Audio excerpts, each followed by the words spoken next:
Assalamualaikum warahmatullahi wabarakatuh. Selamat datang kembali pemirsa di channel yang paling bermanfaat di atas muka bumi ini. Para pemirsa, ke dalam kasus Putra Siregar ya, yang ada eh, pengeroyokan ya.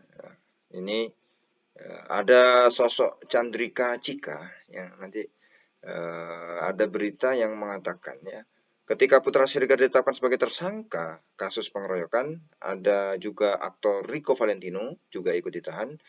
Nah, ada nama Chandrika Cika dibawa-bawa dalam kasus ini. Ia disebut sebagai penyebab dari keributan tersebut ya. Akhirnya pihak polisian angkat bicara. Mereka membenarkan Cika berada di TKP saat pengeroyokan terjadi. Cika pun dipanggil untuk dimintai keterangan terkait kasus pengeroyokan tersebut akhir minggu ini. Hal itu disampaikan secara langsung oleh Kasat Reskrim Polres Metro Jakarta Selatan AKBP Ridwan Soplanit. Untuk Cika itu nanti akan ada pemanggilan untuk dimintai keterangan di akhir minggu ini terkait dengan peristiwa yang saat itu Cika sendiri ada di TKP, kata AKBP Ridwan Soplanit saat ditemui di Polres Metro Jakarta Selatan Selasa 19 April 2022. Nantinya ya ia akan diperiksa sebagai saksi ya. Nah, Chandrika Cika sendiri belum memberikan klarifikasi apapun terkait dirinya yang terlibat kasus dugaan pengeroyokan yang melibatkan Putra Siregar dan Rico Valentino. Ya, media online juga sudah mencoba menghubungi manajer dan belum ada jawaban dari manajer ya sampai saat ini ya. Nah, Chandrika Cika mulai ramai disebut setelah sejumlah netizen memberikan beberapa asumsi soal keberadaannya di lokasi yang sama dengan Putra Siregar. Ya, waktu itu ada apa namanya inisial saja waktu itu ya dikatakan oleh netizen. Tapi intinya para pemirsa ya, ketika ada sosok yang dibela ya dalam hal ini adalah dalam peristiwa itu ya kemungkinan besar di sini disebutkan Chandrika Cika ya, kita harus melihat bahwa memang apa yang terjadi sebenarnya dalam kehidupan ini ya, kalau kita bisa mengambil hikmah, pembelaan-pembelaan itu apakah ada batas atau tidak ya. Nah, apakah pentingnya kita mengkonfirmasi ya, dalam Islam itu disebut tabayun sebelum kita menuduh atau mengklaim terhadap suatu peristiwa ya. Artinya ketika ada orang yang menyampaikan atau kabar yang mungkin setengah-setengah, itu kita konfirmasi dulu ini ada apa, sehingga ketika perseteruan, ketika ada sesuatu gap atau masalah antara satu dengan yang lain, siapapun itu ya, itu bisa diselesaikan dengan baik selama kita mendapatkan informasi yang benar juga. Ya, dalam hal ini ya kita tidak menyalahkan siapa-siapa, peristiwa yang sudah terjadi.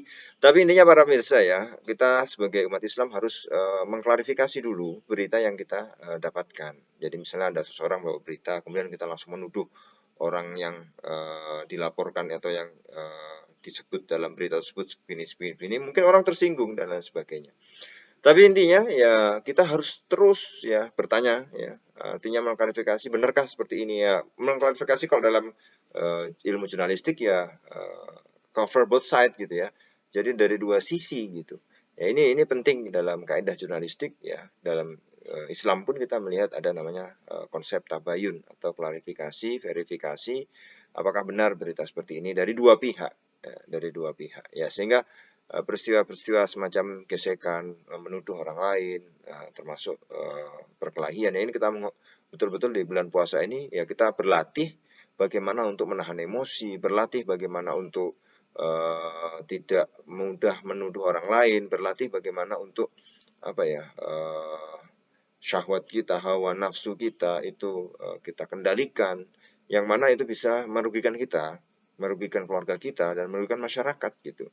Ya intinya adalah bagaimana dalam puasa ini para pemirsa kita betul-betul memaksimalkan. Ya ibaratnya kalau puasa ini adalah ngerem, ya ibaratnya itu adalah ngerem. Ya Anda bayangkan ketika Anda membawa kendaraan bermotor, Anda ngegas terus, bisa nggak sampai tempat tujuan? Tentu tidak bisa.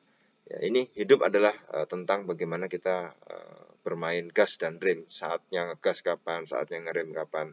Nah, kalau kita sudah bisa memainkan gas dan rem, maka peristiwa-peristiwa pun akan enak, ya tidak ada gesekan, tidak ada saling menuduh dan lain sebagainya, apalagi sampai ada peristiwa pemukulan dan lain sebagainya. Itu sangat tidak mungkin terjadi ya, dalam tanda kutip kalau kita benar-benar maksimalkan ya apa yang disebut tadi gas dan rem. Maka di dalam bulan Ramadan ini kita mencoba untuk belajar ngerem.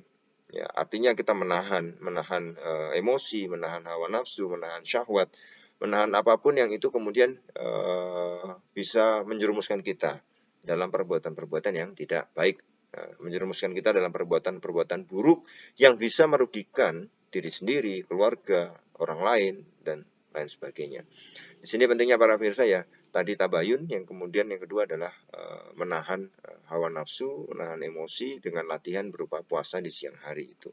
Banyak hikmah sekali yang bisa kita ambil dan mudah-mudahan ya, sebulan kita latihan ini bisa kita praktekkan 11 bulan berikutnya. Jangan hanya di bulan Ramadan. Ini kan intinya latihannya kan bulan Ramadan, iya. Tapi prakteknya adalah bagaimana di luar bulan Ramadan itu sendiri. Ya.